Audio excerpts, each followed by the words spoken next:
اعوذ باللہ من الشیطان الرجیم بسم اللہ الرحمن الرحیم۔ سورہ انبیاء کی چند آیتیں پڑھ رہا ہوں۔ وَدَاوُودَ وَسُلَيْمَانَ إِذْ يَحْكُمَانِ فِي الْحَرْثِ إِذْ نَفَشَتْ فِيهِ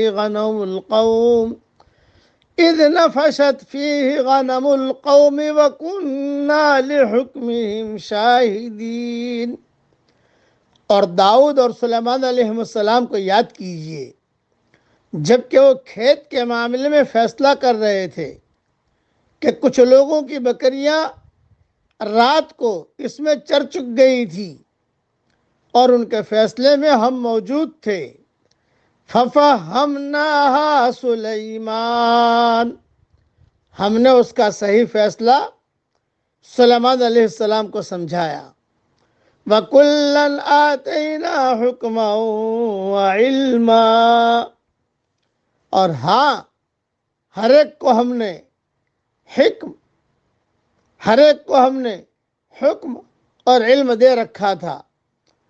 وَسَخَّرْنَا مَعَ دَاوُودَ الْجِبَالَ يُسَبِّحْنَ وَالطَّيْرَ وَكُنَّا فَاعِلِينَ، اور داؤد کے تابع ہم نے پہاڑ کر دیے تھے جو تسبیح کرتے تھے، اور پرند بھی، اور ہم کرنے والے ہی تھے۔ وَعَلَّمْنَاهُ صَنْعَةَ لَبُوسٍ لَكُمْ لِتُحْصِنَكُمْ مِنْ بَأْسِكُمْ، اور ہم نے اسے تمہارے لیے لباس بنانے کی کاریگری سکھائی تاکہ لڑائی کے ضرر سے تمہارا بچاؤ ہو۔ فَهَلْ أَنْتُمْ شَاكِرُونَ، کیا تم شکر گزار بنو گے؟ مختصر تشریح سن لیجیے۔ مفسرین نے یہ قصہ اس طرح بیان فرمایا ہے کہ ایک شخص کی بکریاں دوسرے شخص کے کھیت میں رات کو جا گھسی اور اس کی کھیتی چر چک گئی۔ حضرت داؤد علیہ السلام نے جو پیغمبر ہونے کے ساتھ ساتھ حکمران بھی تھے، فیصلہ دیا کہ بکریاں کھیت والا لے لے تاکہ اس کے نقصان کی تلافی ہو جائے۔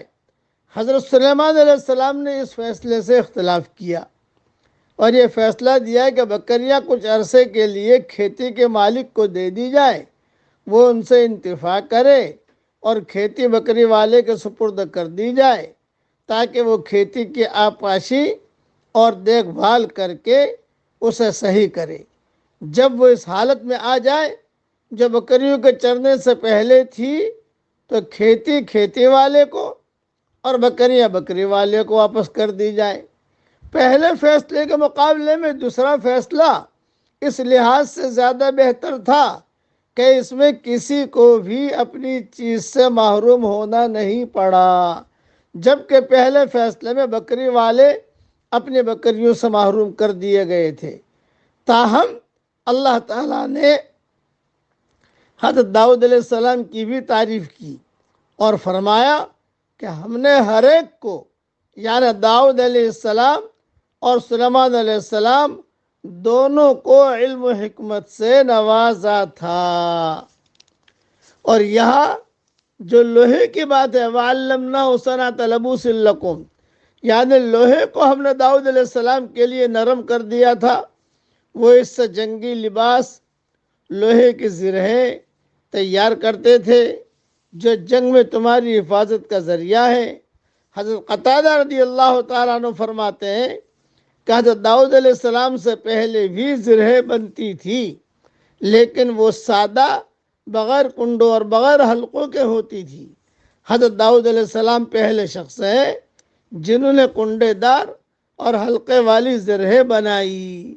ابن کثیر میں یہ مضمون موجود ہے۔ یہ اللہ جل جلالہ عمن والہ نے مختصر قصے بیان فرمائے ہیں۔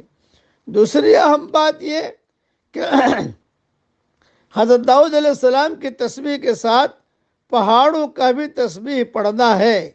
یہ پہاڑ جو ہے یہ بھی تسبیح پڑھتے تھے، اور پرندے بھی داؤد علیہ السلام کی پرسوز آواز سن کر اللہ کی تسبیح بیان کرنے لگتے تھے۔ چلیے اب ہم بھی جو ہے تسبیح بیان کریں۔ پڑھیے میرے ساتھ، سبحان اللہ والحمد للہ ولا الہ الا اللہ واللہ اکبر ولا حول ولا قوت الا باللہ العلی العظیم۔ اللہ تعالی ہم سب کو وہ کام کرنے کی توفیق عطا فرمائے جس کام سے اللہ راضی ہو جائے، اور جس کام سے اللہ ناراض ہوتا ہو اس سے ہم سب کو بچنے کی توفیق عطا فرمائے، آمین۔ وآخر دعوانا ان الحمد للہ رب العالمین۔